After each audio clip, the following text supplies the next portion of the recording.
Tonton video ini sampai selesai agar Anda tidak gagal paham.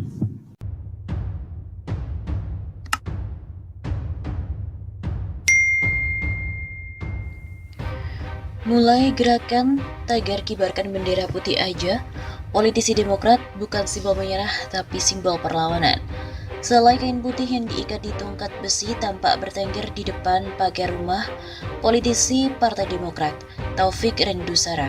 Bukan tanpa maksud, itu adalah sebuah wujud kemarahannya terhadap penanganan pandemi COVID oleh pemerintah. Gerakan bendera putih telah banyak digunakan sebagai simbol menyerah. Misalnya warga Malaysia yang menggunakan bendera putih untuk menyatakan kesulitan di tengah pandemi. Warga yang memasang bendera putih di depan rumah memberikan sinyal bahwa mereka membutuhkan bantuan makanan. Namun bendera putih juga memiliki makna lain, yaitu sebagai simbol perlawanan. Bendera putih tidak selamanya sebagai simbol menyerah tapi perlawanan perang. Ujar politisi yang kerap dipanggil Tope itu kepada kantor berita politik RMOL pada hari Kamis 8 Juli. Topik juga menjelaskan, bendera putih digunakan sebagai simbol komando militer oleh tentara Perancis dalam Perang Revolusi Amerika. Makna perlawanan itulah yang dipakainya untuk menginisiasi gerakan tagar kibarkan bendera putih aja di akun Twitter pribadinya. Bendera putih malam ini saya kibarkan sebagai pesan dari rakyat pada pemerintah Jokowi yang tidak berguna lagi bagi rakyat. Menurut Tope, saat ini pemerintah telah gagal melindungi rakyat.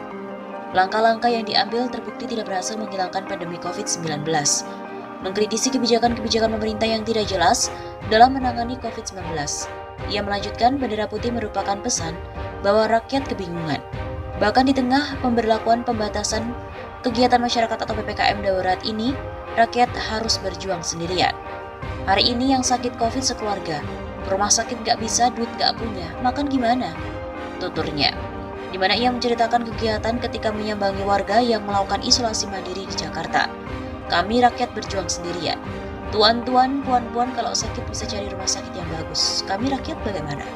Begitu pungkasnya.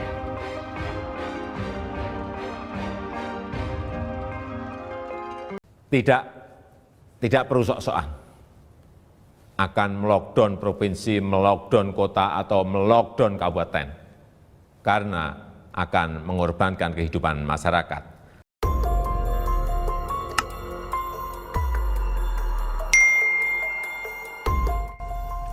Corona nggak bakalan hilang selama presidennya adalah Jokowi. Kasus sebaran COVID-19 di Kabupaten Bangkalan, Madura, Jawa Timur sedang tinggi-tingginya. Hanya dalam 2 pekan dari 12 kasus orang positif terpapar corona melonjak menjadi 322 kasus. Menurut Bupati Bangkalan, Abdul Latif Amin Imron, ada beberapa kendala yang menjadi penyebab penanganan COVID di Kabupaten Bangkalan belum optimal. Di antaranya warga enggan menjalani pemeriksaan rapid test dan tidak mau dirujuk ke rumah sakit. Jadi ketika masuk rumah sakit sudah dalam kondisi kritis, ini memperbesar risiko kematian, kata Relatif, sapaan akrabnya beberapa waktu lalu.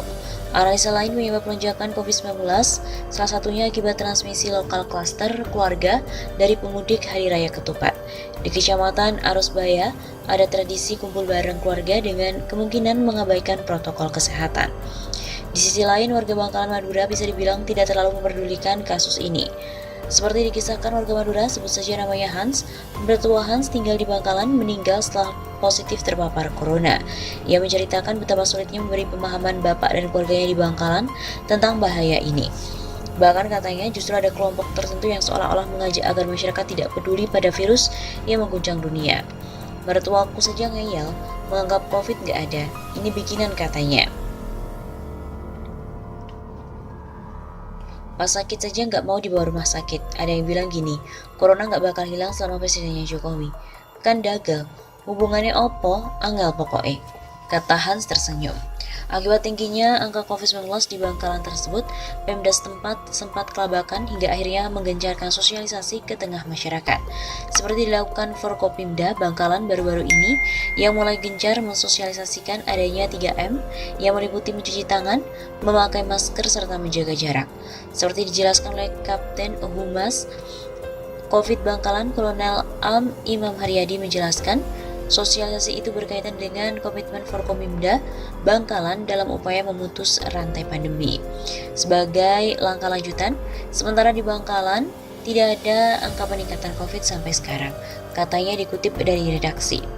Meski demikian, pihak Satgas tak ingin lengah, terbukti beberapa titik batas masuk ke Madura hingga kini mulai diperketat.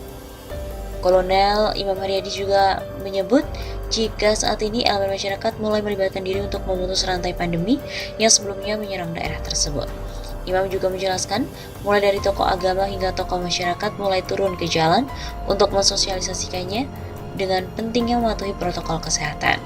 Seperti yang dilakukan oleh Nadia Bafagi, 28 tahun, ketua relawan RSLI itu merangkul beberapa aktivis kemanusiaan yang ada di Jawa Timur untuk ikut serta menanggulangi adanya COVID-19 di Bangkalan dan salah satunya dengan menciptakan kesadaran di dalam diri masyarakat.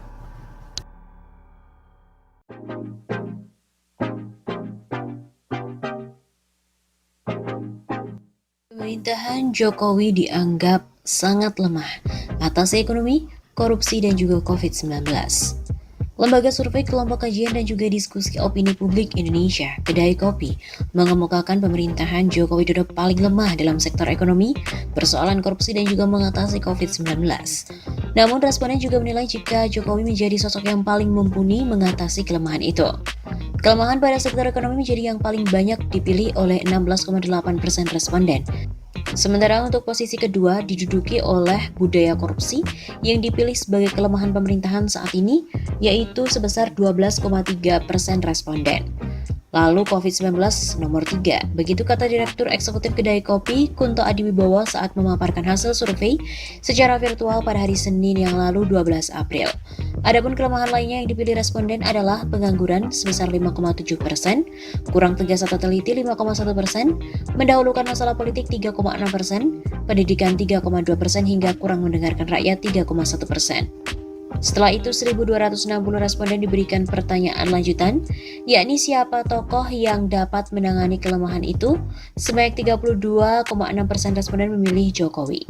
Kata Kunto, hal itu menjadi hal yang lumrah karena kebiasaan responden memberikan jawaban yang normatif. Hal ini menjadi khas dari responden jawaban Indonesia.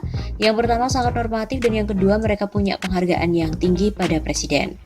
Sementara untuk tokoh selanjutnya sebanyak 14,1% memilih Menteri Pertahanan Prabowo Subianto yang dianggap mampu menangani permasalahan pemerintah. Sedangkan 10% responden lainnya menunjuk pemerintah sendirilah yang sanggup menyelesaikan masalah.